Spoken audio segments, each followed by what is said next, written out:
নমস্কার, তাপসীর রান্নাঘরে সকলকে স্বাগত। শুরু করছি নতুন একটা দিনে নতুন একটা ভিডিও। আজ আমি রান্না করব ইলিশ মাছের একদম নতুন একটা রেসিপি, একদম ইউনিক। এই রান্নাটা আগে কখনো কেউ খেয়েছে কিনা আমি সঠিক জানি না। আমি এই রান্নাটা এর আগেও খেয়েছি, কিন্তু আমি কখনো তো শেয়ার করিনি। আজ আমি আবার এই রান্নাটা নিয়ে এসেছি। ইলিশ মাছের এই রান্নাটা খেতে হয় দুর্দান্ত। তবে আপনাদের শুরু থেকে আমি ম্যারিনেট করাটা দেখাতে পারিনি, আমি একটু ব্যস্ত ছিলাম সেই কারণে। তো আমি মাছটাকে ম্যারিনেট করে রেখেছি। এখানে আছে ইলিশ মাছ, আর আছে 1 টেবিল চামচ পোস্ত, 1 টেবিল চামচ সাদা সর্ষে, 5টা কাজু, হাফ চা চামচ গোটা জিরে, আর আছে 1 টেবিল চামচ কাশ্মীরি লঙ্কা, 1.5 টেবিল চামচ সর্ষের তেল, পরিমাণ মতো হলুদ, পরিমাণ মতো নুন, সব কিছু দিয়ে আমি ম্যারিনেট করে নিয়েছি। এই রান্নাটা খেতে যে কত ভালো সেটা আমি হয়তো আপনাদের বোঝাতে পারবো না। আর এই রান্নাটা একদম নতুনভাবে করব। রান্নাটা কিভাবে করব দেখলেই বুঝতে পারবেন। তাহলে এই ম্যারিনেট করা মাছটা আমি এখন একটু ঢেকে রেখে দিচ্ছি। ইলিশ মাছ রান্না করার জন্য আমি উনুনে হাঁড়ি বসিয়ে দিয়েছি। তাহলে আপনারা তো হাঁড়িটা দেখেই বুঝতে পারছেন যে আমি আজকে কি রান্না করছি। এবার দিয়ে দিচ্ছি এখানে 1 টেবিল চামচ সর্ষের তেল। তেলটা দিয়ে আমি ভালো করে পুরো হাঁড়ির গায়ে ছড়িয়ে নেব। এই হাঁড়িটা রেডি করার জন্য আগের থেকেই আমি তেল মেখে একটু গরম করে নিয়েছিলাম। এবার পুরো তেলটা দিয়ে দিয়েছি, এই তেলটা একটু ভালো করে গরম হওয়ার জন্য। তেল গরম হয়ে দেখুন তেলের ধোঁয়া উঠছে, তার মানে আমার তেল পরিপূর্ণ গরম হয়ে গিয়েছে।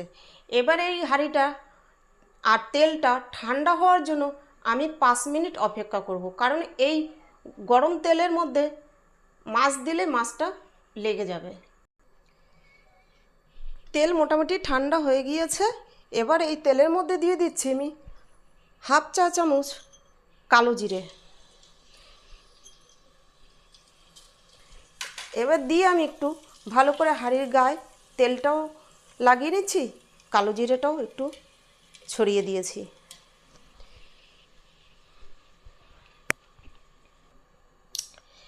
এখন আমি ম্যারিনেট করা মাছটা দেখে নিচ্ছি। ম্যারিনেট আমার পুরোপুরি কমপ্লিট। এবার আমি এটাকে সাজিয়ে নেব হাঁড়ির মধ্যে। মাছ আমি এক এক করে হাঁড়ির মধ্যে দিয়ে দিচ্ছি।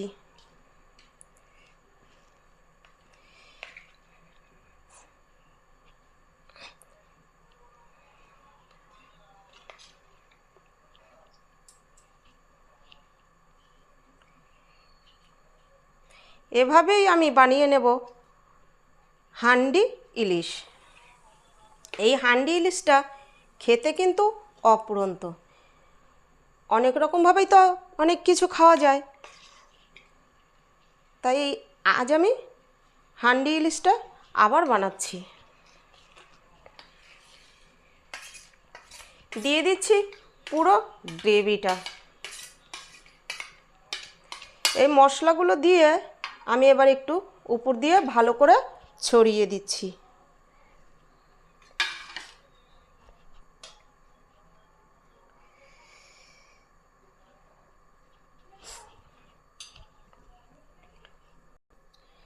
আমি এখন মশলার পাত্র ধোয়া জলটা এর মধ্যে দিয়ে দিচ্ছি।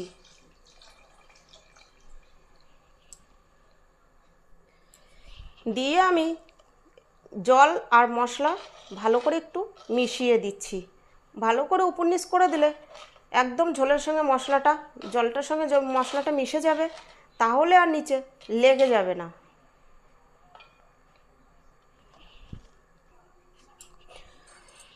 জল দিয়ে মশলাটা ভালো করে মিশিয়ে নিয়েছি। এবার উপর থেকে হাফ টেবিল চামচ সর্ষের তেল ছড়িয়ে দিচ্ছি। দিচ্ছি 3টে কাঁচা লঙ্কা। আমি হাঁড়ি বসিয়ে দিচ্ছি। হাঁড়ি বসিয়ে গ্যাস জ্বেলে দিচ্ছি।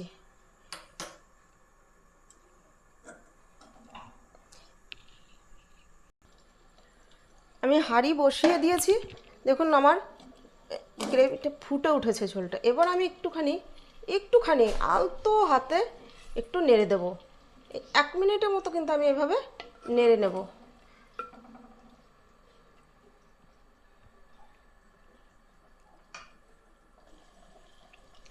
আমি আরেকটু নেড়ে নিচ্ছি, বলেছি তো যে আমি 1 মিনিট একটু নেড়ে নেব।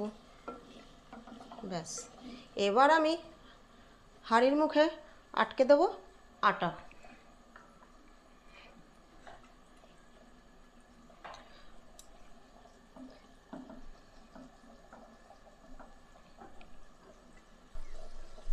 হাঁড়ির মুখে আটা দেওয়া কমপ্লিট। এবার তাহলে আমি আরেকটু নেড়ে দিয়ে এবার ঢাকা আমি দিয়ে দেব।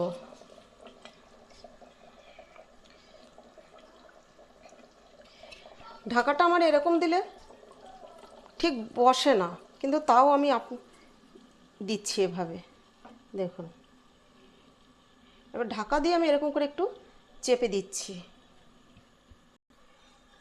আমি পুরো ঢাকা আটকে দিয়েছি, সিল করে দিয়েছি। এভাবে একদম সিমি থেকে একটু বেশি আঁচে রেখে আমি হতে দেব 15 থেকে 20 মিনিট। এই রান্নাটা কিন্তু খুবই সহজ, অল্প সময়েই হয়ে যায়।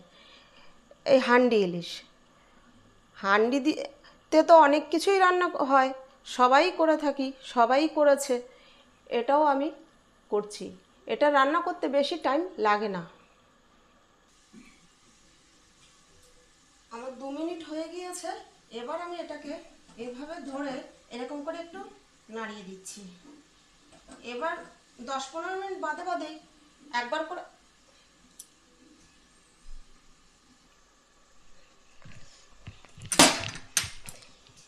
2 মিনিট হয়ে গেছে।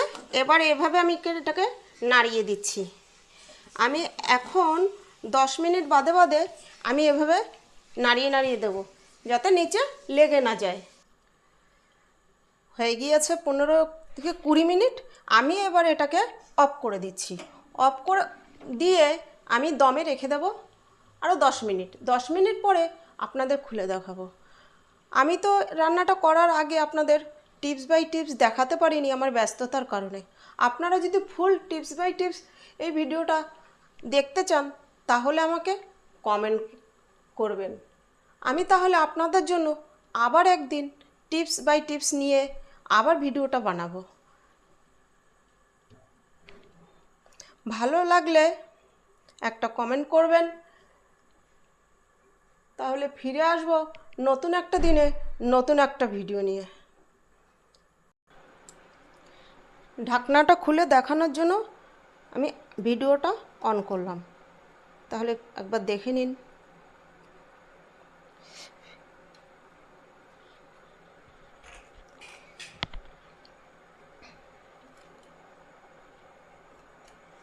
দেখুন কি সুন্দর কালার এসছে, আর সেন্টটাও এসছে খুব সুন্দর।